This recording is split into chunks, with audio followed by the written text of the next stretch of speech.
అందరూ బాగున్నారా? ఫిబ్రవరి ఇంకా చలి ఎన్ని ఉన్నాయి, జలుబులు దగ్గులు ఇవంతా కొన్ని సమస్యలు, శారీరక సమస్యలు మామూలుగా వస్తూ ఉంటాయి, పోతూ ఉంటాయి. దేవుని వాక్యము అది నిత్యమైనది, సత్యమైనది. మనం ఎక్కడున్నా దేవుణ్ణి ఆరాధించాలి, దేవుణ్ణి స్తుతించాలి. ఈరోజు మనకు ఇచ్చిన ఈ 3 లేఖన భాగాల నుంచి మన అంశం ఏమంటే వాక్యము దేవుని రాజ్య వ్యాప్తి.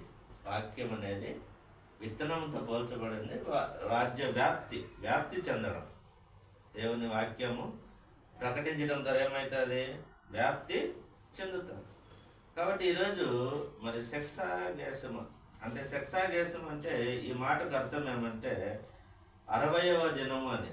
60వ దినము అని సెక్సాగేసం అంటే 60వ దినంలో. ఈస్టర్కి ముందు 60 రోజులు ఉంది అని. ఇంకా ఈస్టర్ ఎన్ని రోజులు ఉంది? 60 రోజులు ఉంది. గుడ్ ఫ్రైడే అంటే ఈస్టర్ అన్నమాట. ఇది second Sunday of before Ash Wednesday. ఇది రెండవ ఆదివారం. అంటే ఇంకా భస్మ బుధవారానికి ఇది రెండో ఆదివారం. ఇంకా రేపు భస్మ బుధవారం తర్వాత దీని ముందు భస్మ బుధవారం ఉన్నది, ఇది రెండో ఆదివారం. మరి 8th సండే బిఫోర్ ఈస్టర్ అంటే 8వ ఆదివారం, ఈస్టర్కు ముందు. కాబట్టి పోయినసారి ఏముంది? సెప్తియాగేసం అంటే 70వ వారం. ఈరోజు ఏమి? సెక్సాగేసం అంటే 60వ దినాలు, 60 రోజులు ఉన్నదని మనం లెక్క చేసుకోవాలి. కాబట్టి వాక్యం అనేది మన జీవితాల్లో ఉండాలా. వాక్యం అనేది మనకు అది జీవింపజేస్తుంది అనే విషయాన్ని మనం తెలుసుకోవాలి. అందుకే ఇక్కడ మనం మాట్లాడినారు 119వ కీర్తన 50వ వచనంలో, నీ వాక్యము నన్ను బ్రతికించి ఉన్నది, నా బాధలలో అదే నాకు నెమ్మది కలిగిస్తుంది. నీ వాక్యం, ఎవరి వాక్యము? దేవుని వాక్యము బ్రతికించినది. నా బాధల్లో అదే నాకు నెమ్మది. నా బాధల్లో నాకు నెమ్మది ఏది ఏమన్నా ఉందంటే ఏముంది? వాక్యమే.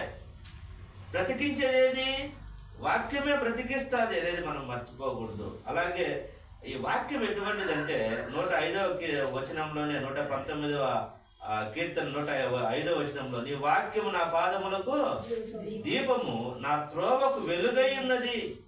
నా పాదాలకు దీపం, నా త్రోవకు వెలుగు బాటలో నడుస్తారు.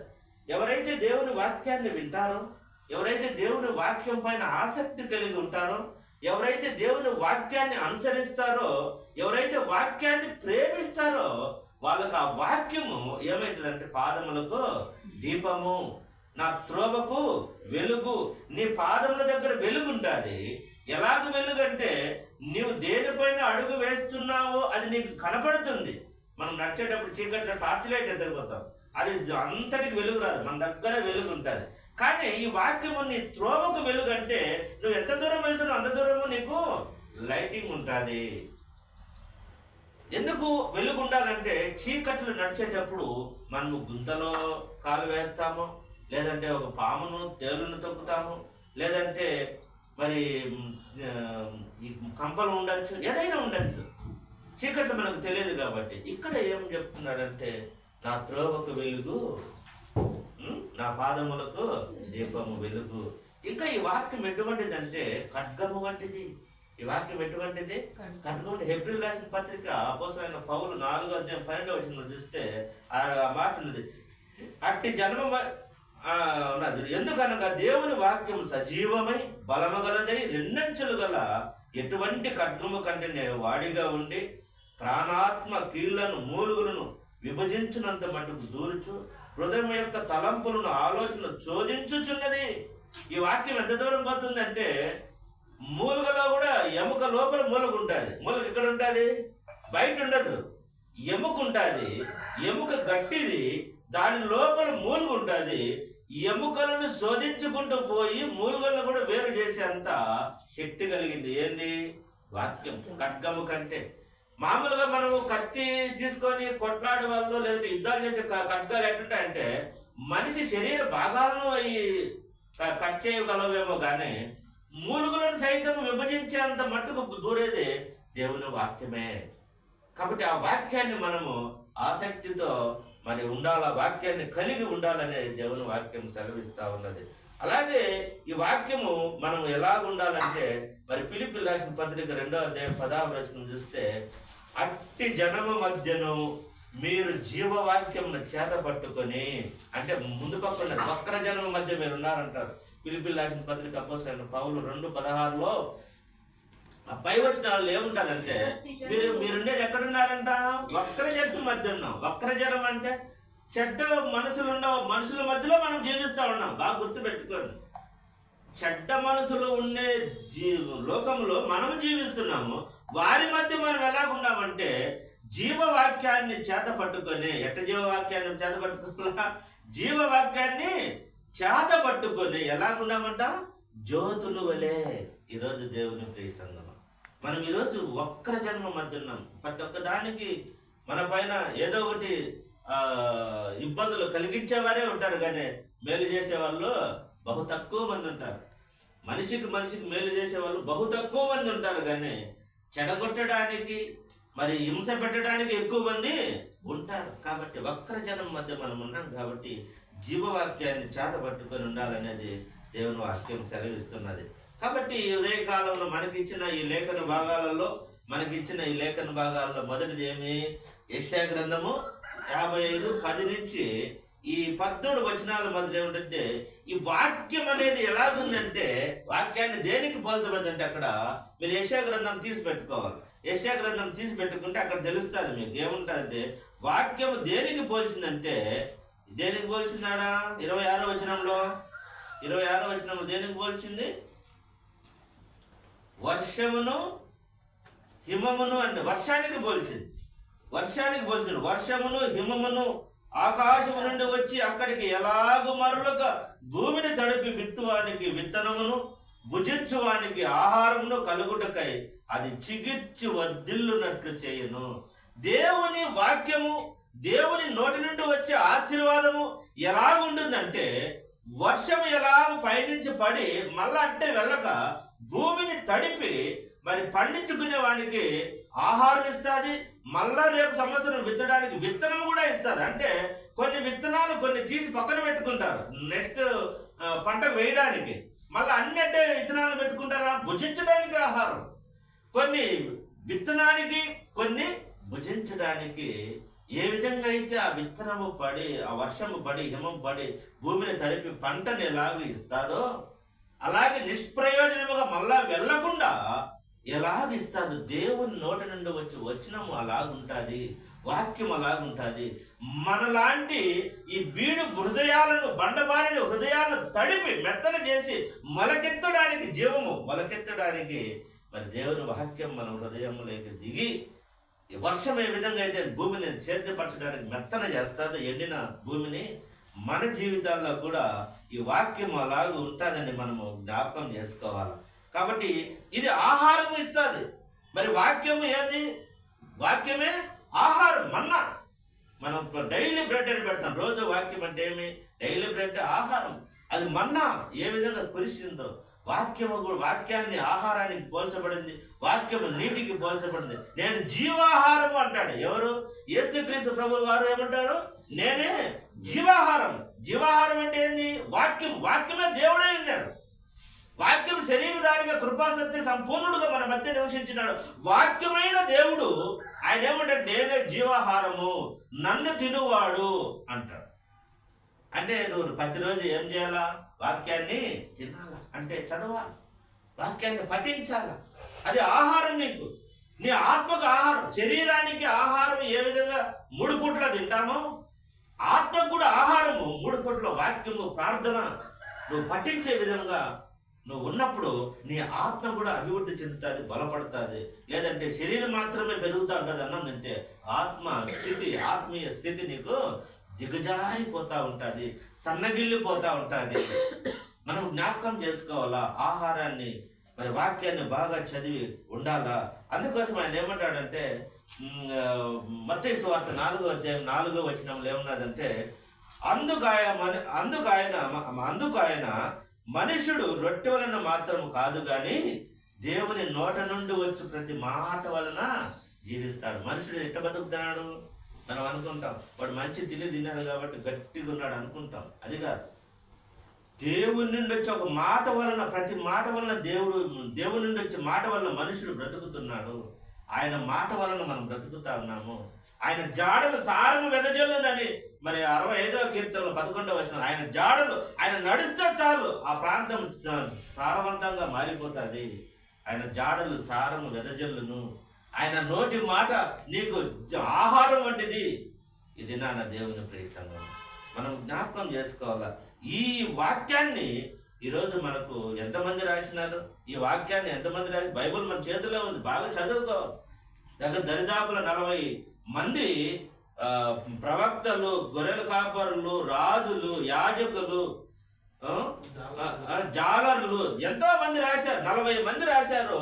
ఆ రాసిన కాలం ఎంత కాలం పట్టింది అంటే 1500 నుంచి 1600 సంవత్సరాల కాలంలో 66 పుస్తకాలు రాసినారు. ఈ 66 పుస్తకాలు రాసినారు. 66 పుస్తకాలలో యెషయా గ్రంథము ప్రాముఖ్యమైనది. 66 పుస్తకాలు యెషయా గ్రంథంలో ఉన్నాయి. 66 అధ్యాయాలు యెషయా గ్రంథంలో ఉన్నాయి. 66 పుస్తకాలు బైబిల్ ఉన్నది. బైబిల్లో ఇది కూడా ఏమున్నదంటే 66 అధ్యాయాలు ఉన్నాయి. అంటే సమానంగా ఉన్నది. 66 పుస్తకాలు కలిపి ఒక బైబిల్ అయితే యెషయా గ్రంథంలో 60. మరి 39 అధ్యాయాలు పాత నిబంధనకు సంబంధించినది, 27 అధ్యాయాలు కొత్త నిబంధనానికి. ఈ రెండింటికి సంబంధించి ఉన్నదనేది మనము జ్ఞాపకం చేసుకోవాలి. కాబట్టి దేవుని ప్రియ సంఘం మనం జ్ఞాపకం చేసుకున్నాం. ఈ ఉదయకాలంలో దేవుడు మనతో మాట్లాడుతున్నాడు. ఇందులో బైబిల్ ఎన్ని అధ్యాయాలు ఉన్నాయంటే, మరి పాత నిబంధనలో 929 చాప్టర్స్ అంటే అధ్యాయాలు ఉన్నాయి. మరి ఎన్ని 23,145 వచనాలు ఉన్నాయి. అలాగే న్యూ టెస్టిమెంట్ లో ఎన్ని చాప్టర్స్ అంటే 260 చాప్టర్స్ ఉన్నాయి. అంటే అధ్యాయాలు 7,958 వచనాలు ఉన్నాయి. మొత్తం ఎన్ని ఉన్నాయంటే 1189 అధ్యాయాలు ఉన్నాయి. 31,103 వచనాలు ఇందులో ఉన్నాయి. ఇవన్నీ ఉన్నాయి. నేను పంపిస్తాము. ఇది ఉంది మనకు గ్రూప్ లో ఉందిలేమా.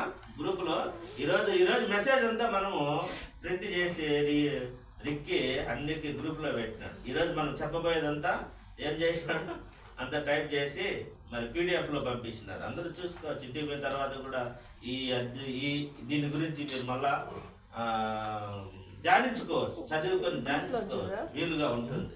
కాబట్టి ఈ దినానికి జ్ఞాపకం చేసుకోవాలి.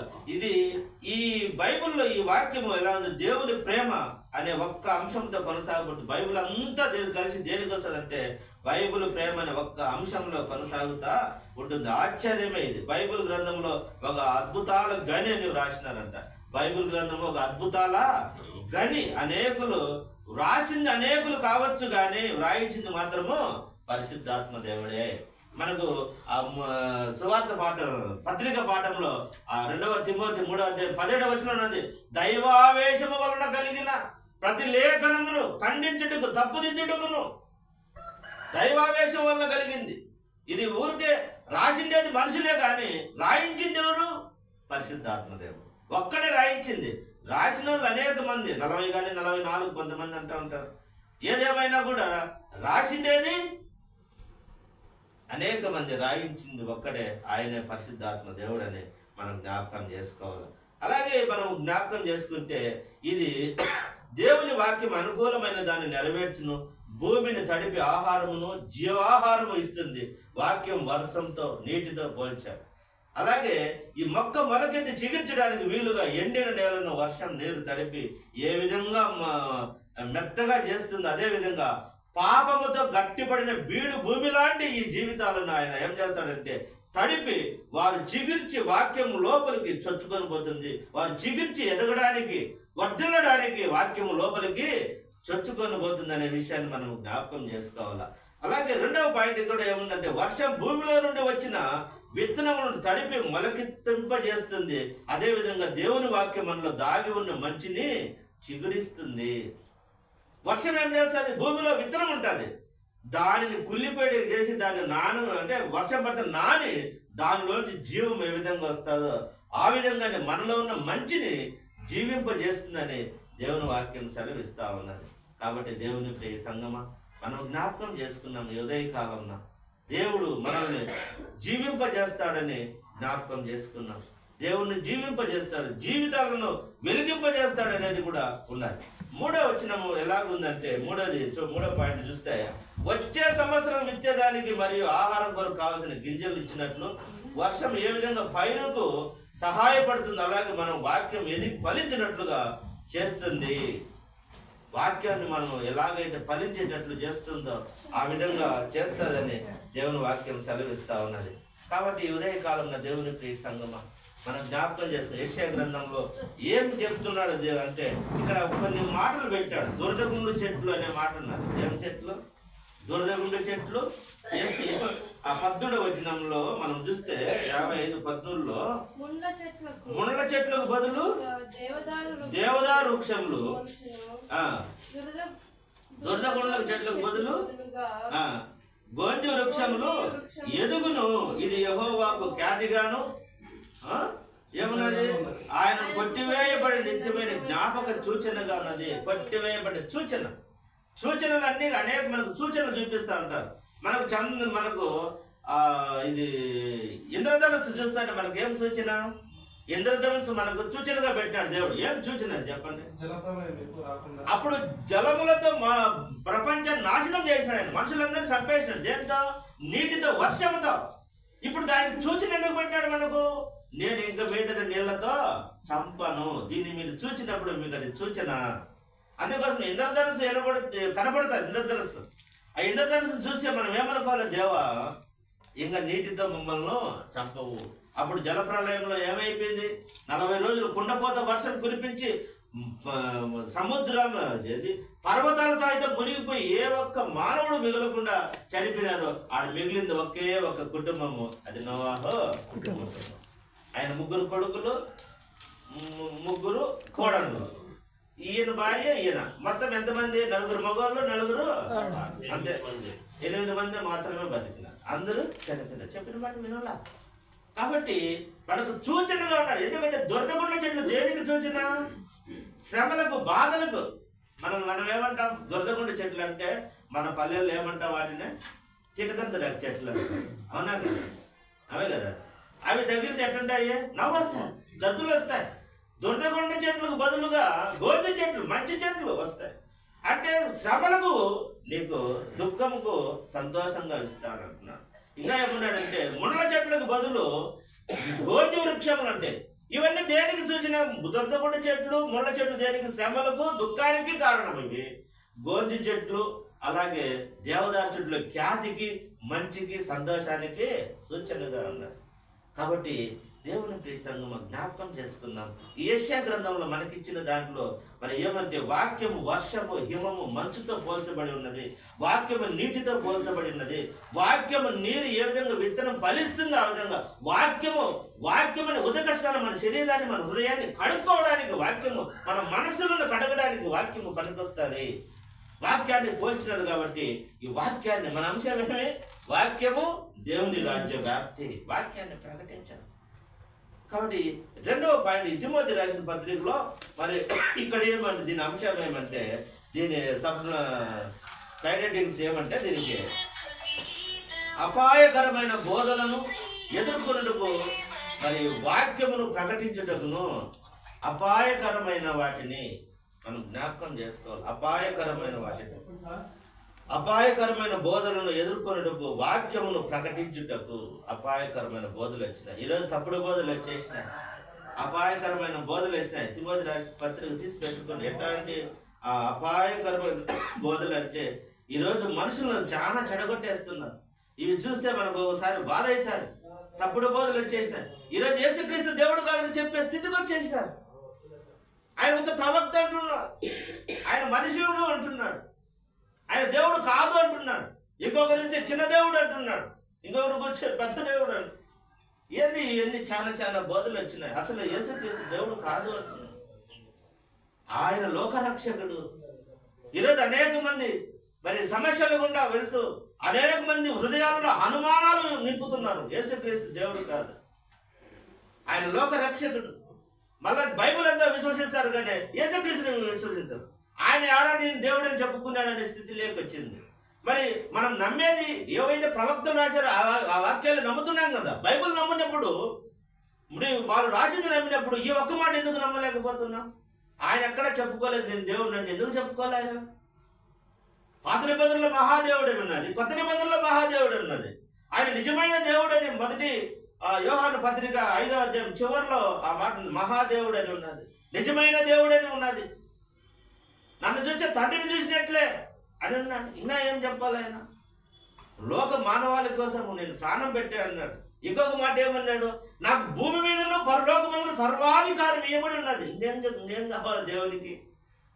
తప్పుడు బోధలు వచ్చేసిన ఆ బోధనను ఖండించాలంటే వాక్యాన్ని బాగా చదవాలి. లేదంటే ఎవరు చెప్పినా నమ్ముతా ఉంటాం. బైబుల్ బాగా చదివితే నువ్వు వానికి ప్రశ్న వేస్తావు, ఆ మాట చెప్పినానికి నువ్వే ప్రశ్న వేస్తావు. ఇది ఎందుకు నాది నాయన అంటావు. ఇది నాన్న మనం జ్ఞాపకం చేసుకున్నాం ఉదయకాలంలో. దేవుని ప్రియ సంగమా, ఈ తప్పుడు బోధనలు మనము ఎదుర్కోవాలా, ఎదిరించే వారిగా ఉండాలా అంటున్నాడు. అందుకోసం ఆయన ఏమంటున్నాడంటే ఆ 17వ వచనంలో నీ వాక్యాన్ని సరిగా ఆ మాట చూడండి, దైవజనుడు సన్నద్ధుడై ప్రతి సత్కార్యమునకు పూర్ణముగా సిద్ధపడి ఉండినట్లు దైవావేశం వల్ల కలిగిన ప్రతి లేఖనము ఉపదేశించుటకు, ఖండించుటకు, తప్పుదిద్దుటకు, నీతిని శిక్ష చేయుటకును ప్రయోజనకరమైనది. వాక్యం చెప్పేటప్పుడు తప్పు చేసి సరిదించాలి, దండించాలి, ఖండించాలి. నువ్వు చేస్తున్న తప్పని కూడా చెప్పాలి. ఈరోజు అనేక మంది సేవకులు తప్పు చేస్తుంటే తప్పు అని చెప్పలేని స్థితిలో ఉన్నారు. ఎందుకు చెప్పలేము? ఎందుకు చెప్తాను చెప్పండి? ఎందుకు చెప్పలేకుండా ఉంటాము? వాళ్ళు నేను తప్పు అని చెప్తే వాళ్ళు వెళ్ళిపోతారేమో, మళ్ళీ రారేమో అనుకుంటుంటారు. ఇవన్నీ కుదరదు.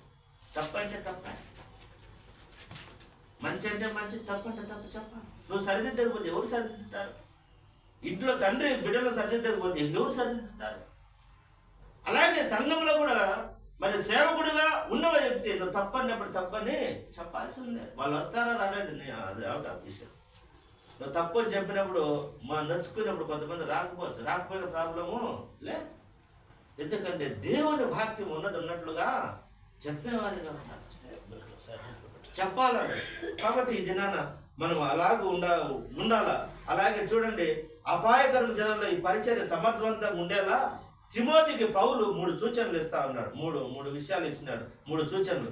మొట్టమొదటి ఏమంటే తప్పుడు జనుల నుండి తొలగిపో. తప్పుడు జనులు ఉంటారు, తప్పు చేసే వ్యక్తులు ఉంటారు, వాళ్ళ మధ్యలో ఉండకుండా తొలగిపో అని మనకు తిమోతి రాసిన 2వ పత్రిక 3:5లో ఆ మాట ఉన్నది. ఆ వాక్యం చదివితే ఆ లైన్ ఉంటుంది. నువ్వు తప్పుడు వ్యక్తుల మధ్య నుండి దూరంగా వెళ్ళిపో. నువ్వు దూరంగా వెళ్ళిపో. తప్పు చేసే వాళ్ళ మధ్యలో నువ్వు ఉంటే ఏం చేస్తావు? నువ్వు కూడా నేర్చుకుంటావు, నువ్వు కూడా తప్పు విషయాలు నేర్చుకుంటావు. ఏసన్న గారు చెప్పినది నాకు గుర్తొస్తుంది, మంచి మాట.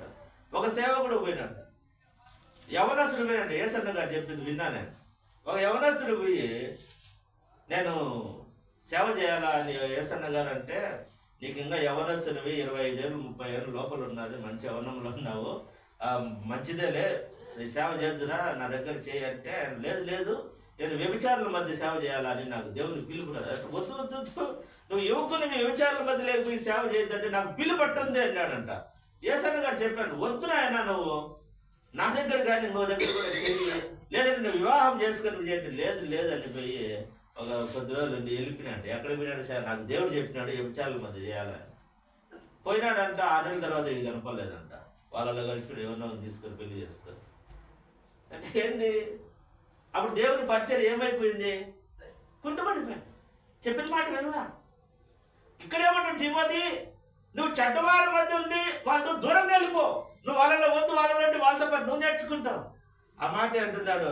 తప్పుడు జనం నుండి తొలగిపోమని మొదటి పాయింట్ చెప్తాడు. మూడు ఇచ్చినాడు పౌలు తిమోతికి 3 పాయింట్లు చెప్పినాడు. ఎందుకంటే తప్పుడు జనం నుండి తొలగిపో అన్నాడు.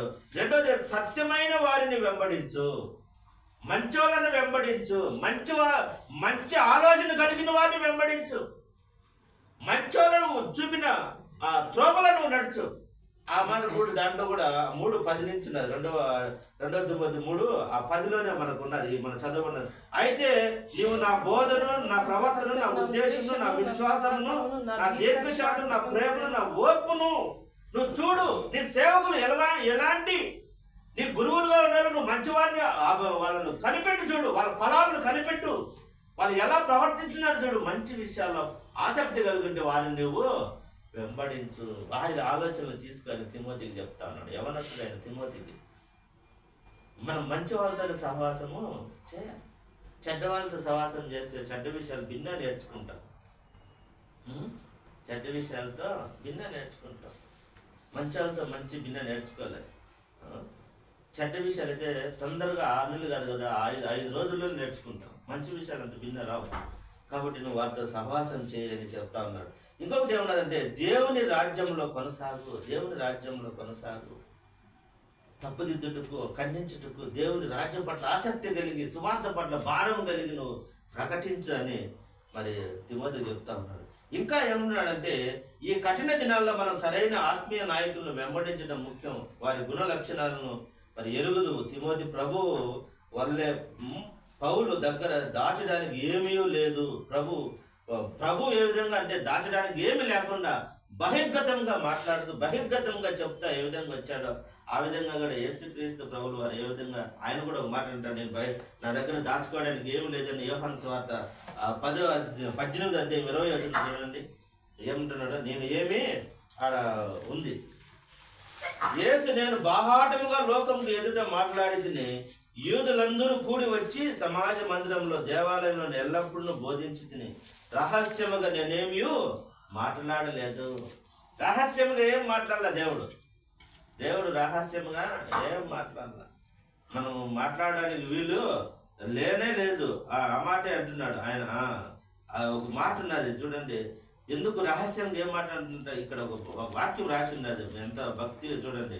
యేసుక్రీస్తు ఎప్పుడు కూడా ఆయన వెంబడించే వారికి మీకు సుఖాలు ఇస్తాను, మీకు ఆరోగ్యం ఇస్తాను, మిమ్మల్ని ఎవరు ఏమనరు, మీరు ఉన్నతంగా ఉంటారు, అందరికీ గొప్పగా ఉంటారని ఎప్పుడు చెప్పలే ఆయన. నన్ను వెంబడించి మీకు శ్రమలు వస్తాయి, అవమానాలు వస్తాయి, ముఖాన్ని ఊజబడతారు, కొట్టబడతారు, వీలైతే చంపబడతారు, ఇవన్నీ చెప్పినారు. ఎందుకంటే దేవుడు ఏమి దాచుకోవాలా.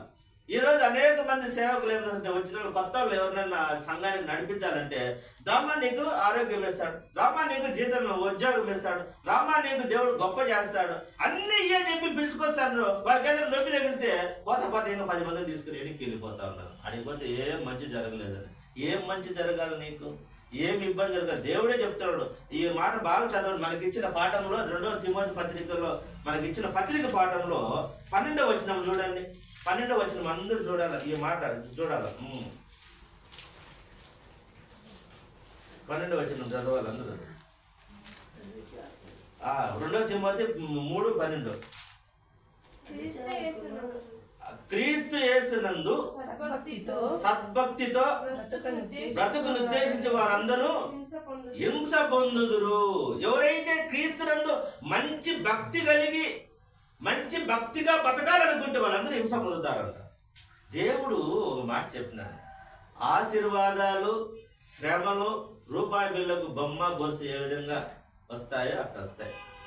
ఉత్త ఆశీర్వాదాలు ఉత్త బొమ్మే ఉంటే చెల్లుతుందా? ఒక నోట్ ఉన్నది అనుకో, ఉత్త ఒక రూపాయి కాయిన్ ఉన్నది, 10 రూపాయల కాయిన్ ఉన్నది, ఈ పక్క బొమ్మ ఉంటుంది, ఈ పక్క గొలుసు అంటూ ఉంటాం కదా మనము. ఒకటే ఉంటే చెల్లుతుందా? ఒక పక్క లేకపోతే దానికి విలువ ఉంటుందా?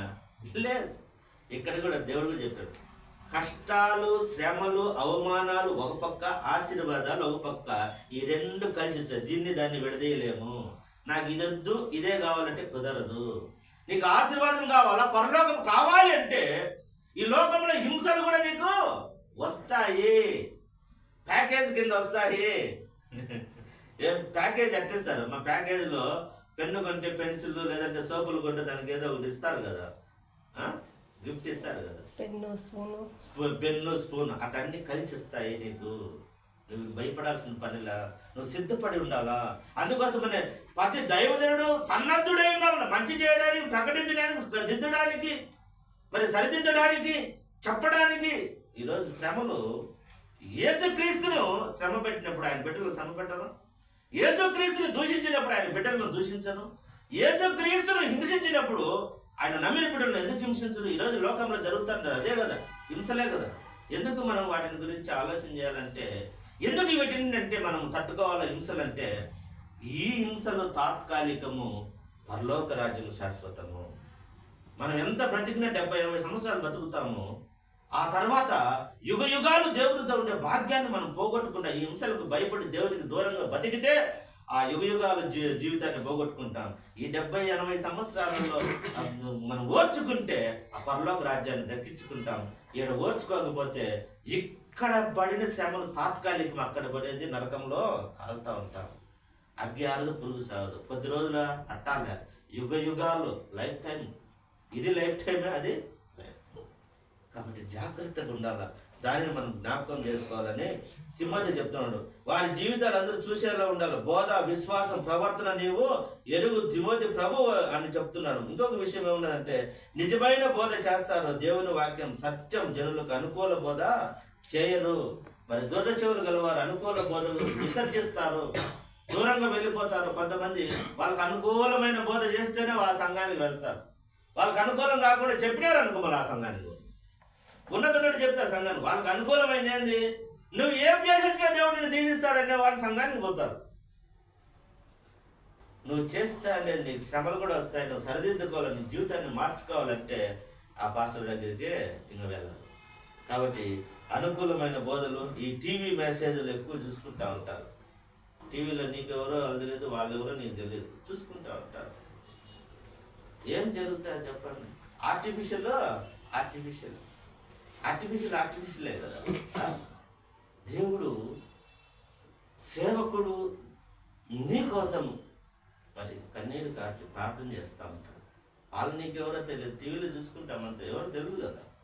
పరిచయాలు ఉంటాయి. మనం అది నీ ఇంట్లో ఉన్న అన్ని అవసరాల గురించి ప్రార్థన చేసే దేవుడు ఆయన తెలుస్తుంది. లక్షల మంది ఉంటే నీ ఒక్కొక్కరి కోసం ప్రార్థన చేస్తాడు ఆయన? చేస్తాడా? చేయరు.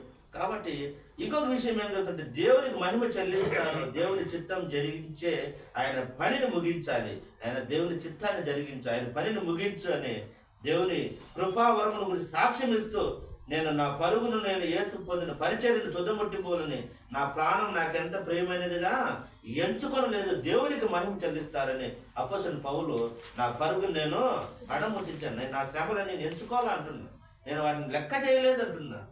ఇది నా దేవుని ప్రియ సంఘం జ్ఞాపకం చేసుకున్నాం. ఈ ఫిలిప్పీయులకు రాసిన పత్రిక 1:21 కూడా, నా మట్టుకైతే బ్రతుకుట క్రీస్తే, చావైతే నా మట్టుకైతే బ్రతుకుట క్రీస్తే. బ్రతికితే క్రీస్తు కోసం బ్రతుకుతా, చనిపోతే ఈ తీర్మానం లేకొచ్చినాడు అపోస్తలుడైన పౌలు. ఇప్పుడు మనల్ని ఎవరైనా పిలిచి నిన్ను చంపేస్తామన్నారు అనుకో, నువ్వు యేసుక్రీస్తుని నమ్ముకునే నిన్ను చంపేస్తామని ఎంతమంది నిలబడతారు? ఎంతమంది నిలబడతారు? చంపేస్తారా అని నిలబడతారా? ఒకరోజు అందరూ కూర్చోన్నారంట. కూర్చోంటే సైతాను వచ్చేస్తుంది, ఈరోజు అందరిని చంపేస్తుంది అన్నాడు. సైతాను వచ్చేస్తుంది, ఈరోజు చర్చిలోకి వచ్చేసి మన సంఘంలో సైతాన్ దూరి చంపేస్తుంది అన్నారంట. అప్పుడు ఎంతమంది నిలబడతారు అని చెప్తా ఉండగానే, మెసేజ్ చెప్తా ఉండగానే పగులేసి కాళ్ళు పోతారు కదా. రాముడు, రామనాసురుడు, మరి శూర్పణఖ ఉంటుంది కదా, వాళ్ళు వికారంగా వేసుకుంటారు కదా, ఇంత బుట్టలు పెట్టుకొని, ఇంత పెట్టుకొని, కూరలు పెట్టుకొని. ఆయన చేసిదామని వచ్చింది, చూసిందంట. ఏంది అని పాపం ఆయన పొగులేసి కాదు ఏమైనా ఇస్తారేమో అని వాళ్ళు పొగులేసి కాలు వేసుకొని అడుక్కుంటూ పోతా ఉంటారు కదా, డ్రామా వాళ్ళు వచ్చి చర్చి కాడికి పోతా ఉంటే వాళ్ళు చూసిందంట. ఈ పాస్టర్ అదే చెప్తానంట, సాతాను వస్తుంది, మిమ్మల్ని చెరబట్టిపోతుంది, చంపేస్తుంది అంటే ఆయన ఇది ఏంది ఇల్లు ఏమన్నాడు, ఎందుకు జరుగుతుంది అంటే చూసే కొద్దిగా పరుగట్టు అందరూ వెళ్ళిపోయినారు. ఎవరు? ఇదే సైతాను. ఇంకా పరుగు వెళ్ళిపోతే స్వల్పనక్క బొమ్మను వెళ్ళిపోతే ఒక ముస్లాయమ కూర్చోన్నదంటే, ఏమ్మా నువ్వు దేవుని కోసం నిలబడినావా?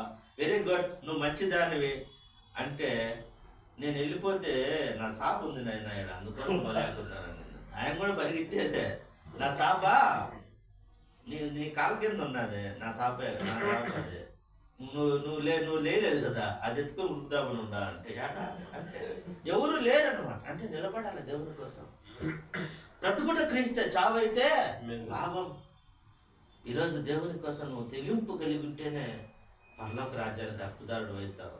నాకొద్దులే అనుకుంటే ఏ రోజైనా నువ్వు జారిపోతావు అనేది చెప్తున్నాడు. తిమోతి ఆ 3:11 కూడా ఏముందంటే, అంత్యోక్యలో ఇబ్బని లుస్త్ర పట్టణంలో నాకు కలిగిన హింసలను ఉపద్రవమును తెలుసుకున్న వాడవై నన్ను వెంబడించిదివి, అట్టి హింసలను సహించిదివి గాని వాటన్నిటి నుండి ప్రభువు నన్ను తప్పించును. తిమోతి పౌలుకు కలిగిన హింసలన్నింటినీ, ఉపద్రవాలన్నీ చూసి వెంబడిస్తా ఉన్నాడు. నా గురువుకు, నా బోధకునికి ఏమేమి జరుగుతున్నాయి, హింసలు, ఉపద్రవాలు, అన్ని అవమానాలు జరుగుతున్నాయి, అయినా నేను వెంబడిస్తున్నాడు. నాకు కూడా అలా జరుగుతాయి తెలిసి కూడా వెంబడించటం. ఈరోజు దేవుణ్ణి వెంబడించడానికి కారణం, నేను సేవకు రాకముందే నేను అన్ని సిద్ధపడే వచ్చినాను. అవమానాలు ఉంటాయి, గలాటాలు ఉంటాయి, శ్రమలు వస్తాయి, ఒక్కొక్క రోజు తిండి కూడా జరగదు, అన్ని తెలిసి సిద్ధపడి వచ్చినా నేను సేవకు రావడానికి 10 సంవత్సరాలు పట్టింది. 10 సంవత్సరాలకు ముందు నన్ను సేవకు దేవుడు పిలిచినాను. నువ్వు సేవ చేయంటే నేను భయపడి, నా కుటుంబాన్ని సాక్కోలేనేమో అని భయపడి నేను వాయిదా వేసుకుంటా 10 సంవత్సరాలు పట్టింది. ఒకరోజు దర్శించి కళలో గడపడి నేను చంపేస్తా అన్నప్పుడు అప్పుడు భయపడి వచ్చిన.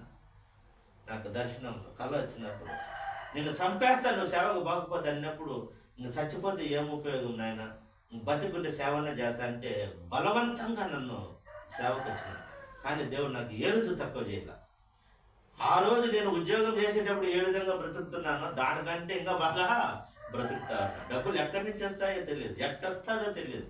ఈరోజు ఇది కావాలనుకుంటే ఎట్టొస్తుంది, ఎవరు ఫోన్పే చేస్తారో కూడా తెలియదు. ఎన్ని ఇబ్బందులు ఉన్నప్పుడు ఆ ఇబ్బందులు అన్నింటిలోకి డబ్బులు ఎట్ట సమకూరుతుందో నాకు తెలియడం లేదు. ఈ రోజుకి నాకు తెలియడం ఎట్టొస్తుందో తెలియదు, ఎక్కడిని ఎవరు వేస్తారో తెలియదు. ఫోన్పేలో పడిపోతా ఉంటాను. పరిచయంలో మనకు వచ్చే వాళ్ళు ఎంతమంది? మనకు వచ్చే వాళ్ళు ఎంత కలిసి 20 మంది. ఇక్కడ మనకు వచ్చే వాళ్ళు ఎంతమంది? 20 మంది. కానీ ఇక్కడికి వచ్చేవాళ్ళు కాకుండా బయట నుంచి కూడా ఎవరు వేస్తూ ఉంటారో తెలియదు. ఎంత ఆ మాట అనుకుంటా. కాబట్టి సిద్ధపడి రావడం అనేది దేవునికి కోరుకున్న విషయం. ఇష్టపడి రావాలి. అందుకోసం మనం ఇష్టపడితేనే నీకు జీతం ఉంటుంది. నువ్వు కష్టపడి పని చేయాల్సిన, దేవుని కోసం ఇష్టపడి పని చేస్తే నీకు అలుపు ఉండదు. ఇష్టపడి పని చేస్తే నువ్వు ఎవరిని నిందించవు. ఈరోజు మనం ఇష్టపడి దేవుని పరిచయంలో ఉండాలనేది దేవుడి వాక్యం చెప్తుంది. అలాగే చూడు, దేవుని వాక్యము కొనసాగించుట అనేది 5వ పాయింట్లో చెప్తున్నాడు. ప్రభు ఇలాగ సెలవిచ్చిన అనేది ప్రతి ప్రశ్నకు తుది సమాధానం. మనం ఎప్పుడు దేవుని వాక్యాన్ని అధిగమించలేం అనే దేవుని పరిశుద్ధ లేఖనాలు సత్యమైనవి అని, మనల్ని రక్షణలోకి నడిపిస్తాయని ప్రతి విశ్వాసి వాక్యమును ప్రకటించవలనదే ప్రభు ఆజ్ఞ. ప్రతి విశ్వాసి దేవుని వాక్యాన్ని ప్రకటించాలి. నువ్వు కూడా నాకు చదువు రాదనకూడదు, నీకు దేవుని గురించి ఇతరులకు చెప్పాలి, దేవుడి సన్నిధి నడిపించాలి, దేవుడు చేసిన మేలులు చెప్పాలి. నాకు చదువు రాదు, నేను వాక్యం చెప్పలేనది. యేసుక్రీస్తు నమ్ముకోమ్మా, దేవుడు సహాయం చేస్తాడు, నాకు మేలు చేసిన దేవుడు నీకు మేలు చేస్తాడు చెప్పడానికి చదువు కావాలా? ఎంబీబీఎస్ చదవాలి దానికి ఏమన్నా? ఏం లేదు కదా. లేదంటే డిగ్రీ చదవాలా దానికి? ఆ మాట చెప్పడానికి ఏమన్నా డిగ్రీ అవసరమా? చదువు అవసరమా? నాకు మేలు చేసిన దేవుడు నీకు మేలు చేస్తాడని చెప్పడానికి ఏ క్వాలిఫికేషన్ కావాలి చెప్పండి? దానికి చదువుతో పనిలే చెప్పచ్చు. అందుకోసం దేవుణ్ణి ప్రకటించాలన్నది. మార్కు సువార్తలో మనం చూసినట్టయితే, మార్కు సువార్త 4వ అధ్యాయం 26 నుంచి, మొలకెత్తి అభివృద్ధి చెందిన విత్తనం. దీని సైడ్ ఎడిటింగ్ ఏమి? మార్కు సువార్తలు మొలకెత్తి అభివృద్ధి చెందిన విత్తనం. దేవుని వాక్యం అభివృద్ధి చెందుతుంది. దేవుని వాక్యము స్ప్రెడ్ అవుతా ఉంది, ప్రపంచమంతా వేగంగా పరిగెత్తా ఉంది. కీర్తన గ్రంథంలో వాక్యము బహు వేగంగా పరిగెత్తాందంట. నేను చెప్పలేదు అనుకుంటే అది కూర్చోన్నదని కాదు. ఒక సేవకుడు వాక్యం ప్రకటించలేదంటే అది ఖాళీగా ఉన్నదని కాదు. నేను సేవ చేయనంత మాత్రం దేవుని వాక్యం ఆడి మూసిపెట్టి ఉన్నదని కాదు. బహు వేగముగా పరిగెత్తాంది వాక్యము. ఇది నన్ను దేవుని ప్రీస్తాను. మొలకెత్తిన విత్తనం నేను ఆవగింజ భూమిలో పడి అది కూర ముక్కలు అన్ని, ఆ విత్తనం ఎంతది? ఆవగింజ చిన్నది. అది మొలకెత్తి ఎదిగి మళ్ళీ ఎంత కొమ్మలు వేసి ఆ కొమ్మల మీద ఏం గూళ్ళు కట్టుకున్నాయంట? పక్షులు వచ్చినాయంట. అంత ఆవ చెట్టు అంత పెద్దదైందంట. మామూలుగా మా ఊర్లో కూడా ఆవగింజ లేచినారు ఒకసారి నేను చూసినప్పుడు. మా మళ్ళీ దగ్గర వెనక పక్క మళ్ళీ దగ్గర మా ఊర్లో ఇంత తగినది. ఆ యాగ అంత పెరకొచ్చుకుంటారు, పచ్చగా పసుపచ్చ పూలు పూస్తారు ఆవ చెట్టు పెద్దది. మన దగ్గర ఇంత అయితే ఇంకా ఆ దేశంలో ఇంత పెద్ద అయినాయి, 10 అడుగులు అంట. అంటే పక్షులు గూడు కట్టే అంత చెట్లు అయినాయంట ఆవగింజ. అర్థమవుతుందా? అది నేను చెప్పింది కాదు, బైబిల్లో ఉన్న చదవండి నా మాట. నేను చెప్పేది ఆవుగింజ ఆడుంటుంది సార్, ఇంత ఉంటుంది ఇంత ఉంటుంది, మేము చూసేదిగా ఒకవేళ అంటావేమో. ఆ మార్క్స్ వార్తలను చూడండి ఎంత ఉన్నది, ఏం చెప్తున్నాడో మార్క్స్ వార్తలో. మరియు ఆయన ఇట్లా నేను దేవుని రాజ్యమును ఎట్లు పోల్చెదము, ఏ ఉపమానంలో దానిని ఉపయోగించదము, అది ఆవగింజను పోలి ఉన్నది. ఆవగింజ భూమిలో విత్తబడినప్పుడు భూమి మీదనున్న విత్తనములన్నిటికంటే చిన్నదే గాని విత్తబడిన తరువాత అది మొలచి ఎదిగి కూర మొక్కలన్నిటికంటే పెద్దదై గొప్ప కొమ్మలు వేయును కనుక ఆకాశ పక్షులు దాని నీడను నివసింపగలుగును. అంత పెద్దదైందంట, ఆకాశ పక్షులు వచ్చి దాని నీడలో ఉండే అంత గొప్ప చెట్టు అయిందంట ఆవగింజ.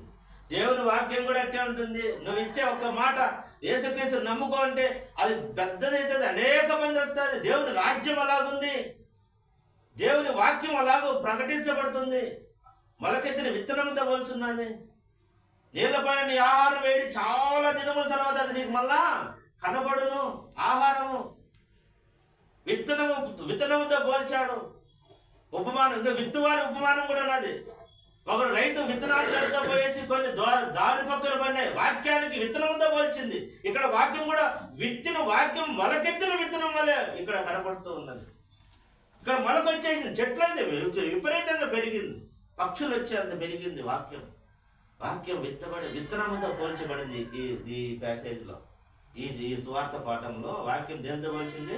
విత్తనం ఆవగింజతో పోల్చబడి ఉన్నారు. ఇది పెద్దదైపోయింది, ఆకాశ పక్షులు వచ్చేంత, నీడకు వచ్చేంత అయిపోయింది. ఈరోజు నువ్వు చెప్పే చిన్న మాట వారి జీవితంలో కార్యం జరిగిస్తుంది. అందుకోసమనే నీళ్ళ మీద నీ ఆహారం వేడి చాలా దినాల తర్వాత అది కనపడతాను, ప్రసంగిలో ఉన్నది ఆ మాట. మనం జ్ఞాపకం చేసుకోవాలి దేవుని ప్రేమ. అలాగే చూడండి, దేవుని వ్యాప్తి విత్తనం పరిశుద్ధ వాక్యమే. విత్తనం యేసు మాటలు, ఇదిగో నీ నోట నా మాటలు ఉంచి ఉన్నాను, దానిని ఎదిగించి క్షేమాభివృద్ధి కలగజేయవాడు ఆ ప్రభువే. మనం ఆయన పరిచారకులు మాత్రమే. విత్తువాని యందు గాని నీరు పోయేవాని యందు ఏమీ లేదంటున్నాడు. కొరింథీయులకు రాసిన మొదటి పత్రిక 3:4-9 వచనాలలో మనం చూస్తే, అప్పుల్లో నీళ్లు పోసెను పౌలు ప్రకటించిన చాలా ఉన్నది, మ్యాటర్ అంతా ఉన్నది అక్కడ. విత్తనం వేసేవారిలో ఏమి లేదు, నీరు పోసేవాళ్ళు లేదు, కానీ జీవాన్ని ఇచ్చేది దేవుడే. ఆ గింజలో జీవం పెట్టింది దేవుడే. సూర్యరశ్మిలో జీవం పెట్టింది దేవుడు. మొక్కలకు సూర్యరశ్మికి సూర్యరశ్మి లేకపోతే మొక్కలు ఎక్కువ పంట రాస్తాయి.